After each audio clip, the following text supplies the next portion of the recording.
Welcome back to the reading of I'm A.S.S, a Suicide Survivor by M.J. Forrest. You can pick up your own copy through Amazon if you would like, for either for yourself or for a friend.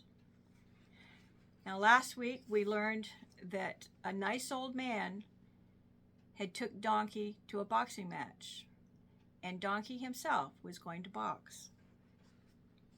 At the strike of the bell, they walked cautiously to the center of the ring and started circling each other.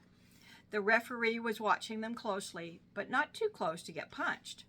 The stick woman, while circling, said, "Give it up. You know you want to be thin. Everyone wants to be thin. It shows everywhere. See it in the movies, billboards, magazines, and television. You are too fat for your own skin." Her lips curled in an evil grin. Watching Donkey distracted by what she just said, she lunged in and got a good punch to Donkey's face. Donkey's tears flowed down his cheeks and he backed away. She went towards him and said, while pushing him, "You are just no good.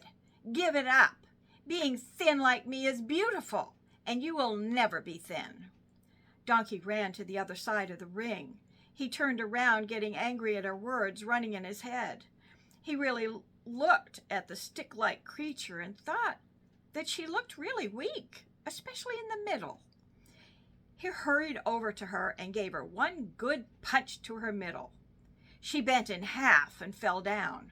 Trying to catch her breath, she just laid there. The referee counted to 10, but she still didn't get up. 2 men with a stretcher came into the ring and carried her out. The referee clapped and the spectators clapped. The referee said, "Bravo, Donkey! You have won your first round and beat anorexia. She has won over many people with all her false advertising. She has made a lot of money in doing so. She thinks that she has a lot of friends too, but she is just kidding herself. In the end, when it really counts, she will find herself all alone. She will have no one to blame but herself for her selfish greed. That is what it really is when you look at her. It is only greed. Sometimes it is power as well, but in this case, it is mostly greed. She really believes herself to be beautiful and has made many others to believe it themselves. I am glad that you were able to see how wrong she was and beat her with her weakness in her middle.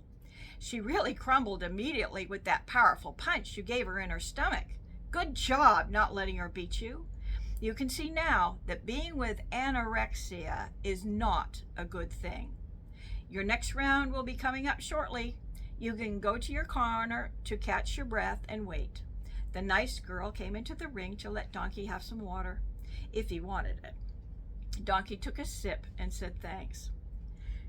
Donkey heard boos again being made by the spectators. Some of them were standing up and waving their arms around in shooey motions. He saw something big and black coming down the aisle toward the ring. She entered the ring. This was the next contender.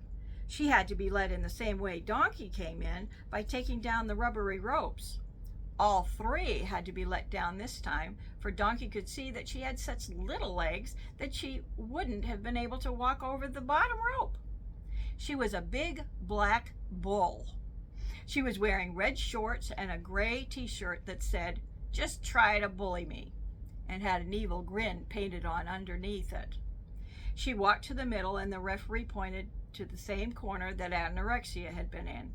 She walked over to the corner and sat down on the large wooden stool that had been placed there just for that purpose. The referee shouted out to the crowd, "This is Bella the Bull. She is big, she is bad, and she says that she is beautiful. She can take you out with only one good punch, like a Mack truck ramming a kitty doll. Get ready for round 2. We hope it will be just exciting as round 1. And with that, we're going to stop and take up next week. Thank you for listening, and I hope that this reading will help at least one person out there. And again, I'll see you next week. Bye.